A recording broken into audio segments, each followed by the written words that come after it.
she set me up for this because I have no art, music, or theater. But at one point, I was doing theater in this room right up here with one of my doctoral students, and we had a lot of fun with it. And it was it emanated from my work with women who have survived abuse as children who were in despair. And so anyway, I appreciate that there's a home for this kind of dialogue. So I have a paper, and I'm going to use my paper because I don't normally do this, but because I want to stay on time so that the most important part of this hour will be our dialogue. But I'm more comfortable here right now, to be honest with you, because I have a paper. But I wanted to start with a story of my little 7-year-old granddaughter, Hannah. So she started second grade this year. So the week before school starts, you get to go with your mom or dad or both to see the teacher and meet the teacher. So you're not walking in class the first morning seeing the teacher for the first time.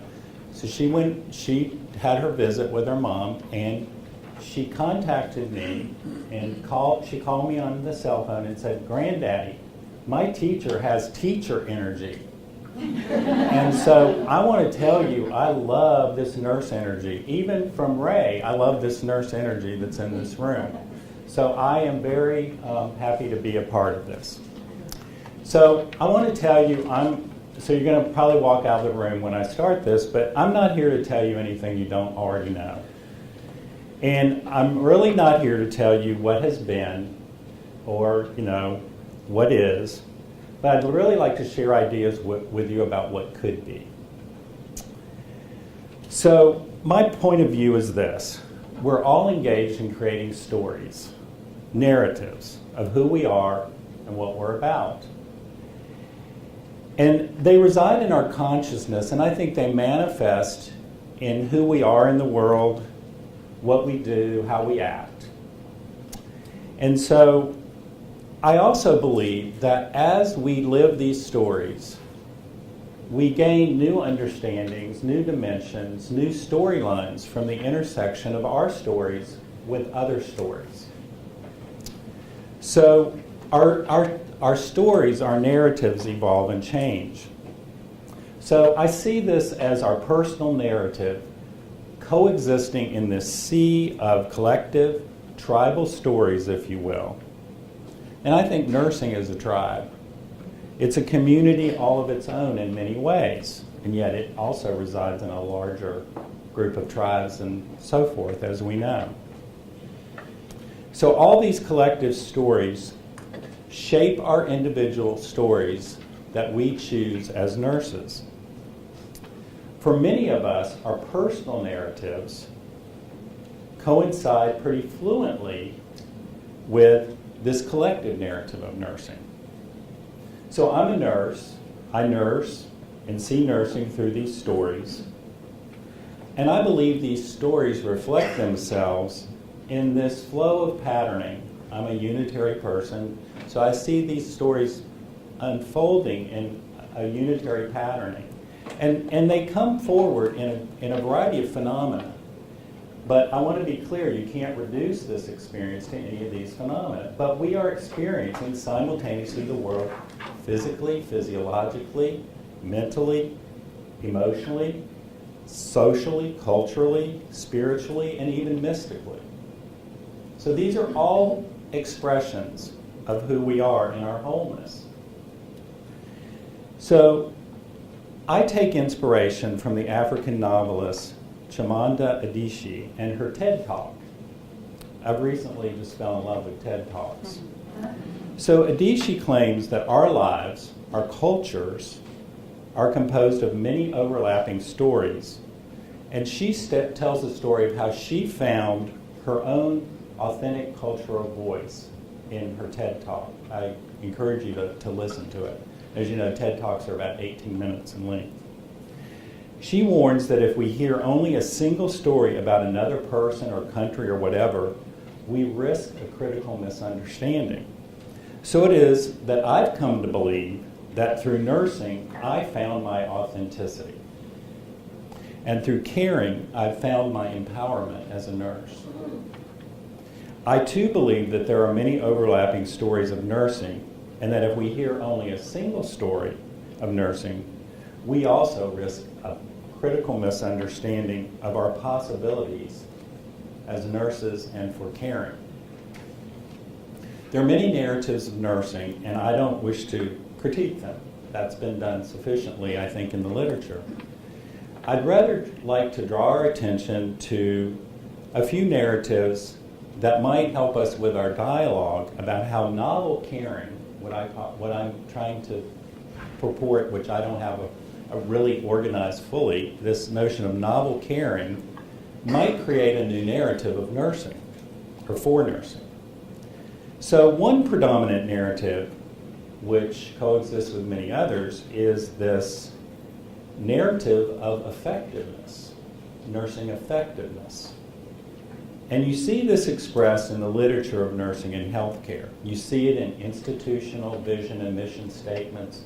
My own institution that I work for, Chamberlain College of Nursing, has a very robust vision and mission. You see this expressed. You see it in purposes of organizations. You see it in standards of practice, and particularly in regulatory criteria and accrediting criteria.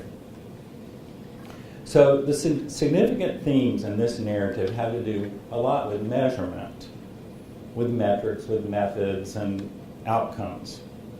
It's a storyline that concludes that nursing is really significant, and it's significant in changing healthcare generally, and specifically the lives of people,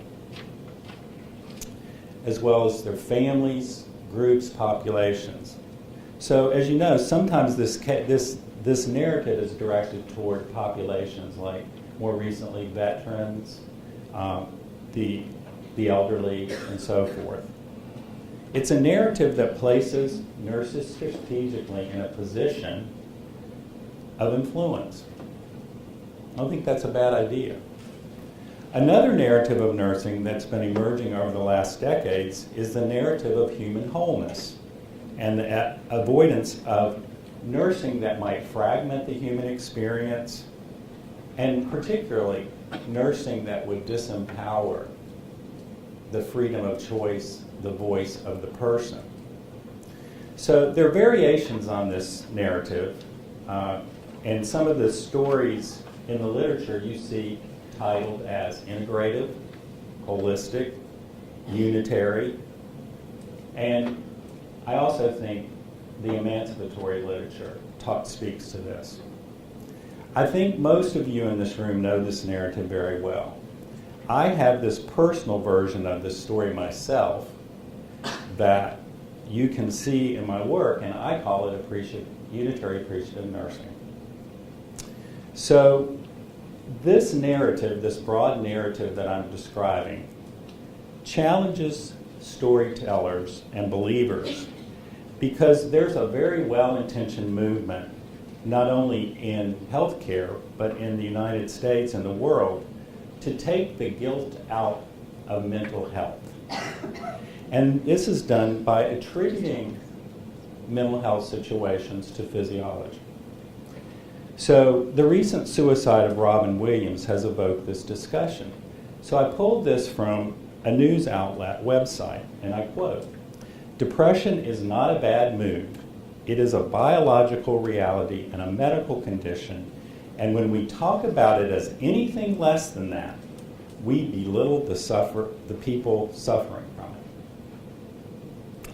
Another even more bold headline from a highly regarded medical journal were these few words: "Depression is in the brain." Then we come to the nursing narrative of caring. Obviously, I don't need to spend a great deal of time talking about the caring narrative. But it runs along the lines of viewing caring as knowledge that is a substantive domain of nursing. It guides practice. Although universal, it expresses itself uniquely in nursing, with nurses serving humankind in the co-creation of well-being. And this is done through, in Boykin's narrative, through the intentionality that's a grounding force. It manifests itself in different ways, implicitly in shaping nursing. And as I said, explicitly, you see this in the co-creation, the dance, if you will, between nurse and person. So, it is caring that generates unity in the midst of many paradoxes of the human condition. Now, there's another narrative that we're very familiar with, and that's Watson's narrative of caring, and it varies a little bit from this, but shares a lot of the viewpoints. But specifically, Watson's account of caring suggests that there's a centrality of loving kindness and equanimity, presence, cultivation of spiritual practices, being the caring, healing environment, and allowing miracles, which I absolutely love. So going back to Adishi's warning of the danger of a single story, I'm also wary of a single story of a narrative of nursing. A single story admittedly gives power to those promoting that story. As Adishi describes it, it's impossible to talk about the single story without talking about power. She relates this to an Igbo word. I hope I'm pronouncing these correctly. I need to learn when I use language of other cultures to say them, so my apologies. So she relates this to the Igbo word nikali. It's a noun that loosely translates it to be greater than another. Like our economic and political worlds, stories too are defined by the principle of nikali. How they are told, who tells them, when they're told, how many stories are told, are really dependent on power. Further, Adishi claims that the single story creates stereotypes. And the problem with stereotypes is not that they are untrue, but they're incomplete. They make one story become the only story. What I'm proposing is to expand our imagination in regards to how the narrative of nursing as caring might intersect and redefine broader narratives of nursing that go beyond the single story. And by the way, there is a promotion of a single story in nursing through all of the criteria and the standards and the uniformity of practice. I'm actually suggesting that this be embarked upon through being novel. That to imagine the caring narrative in novel ways, such that it interacts with these narratives of nursing to expand the horizons of what caring can be for nursing and what caring can offer people who are the recipients of nursing. So an example, so there is already one intersection that's been emerging, and that's the caring, healing, or the caring, unitary, transformative narrative. An example of this story narrative, you can see it very clearly in the University of Minnesota's description of the Center for Spirituality and Healing. And interestingly, they call this a traditional narrative, which I tend to agree with them. We just have kind of rediscovered it over the several decades. Historically, nursing is deeply rooted in a tradition of caring and healing. While contemporary healthcare has created obstacles that often make it hard to provide holistic care, patients and their families are yearning for it. This is from their website.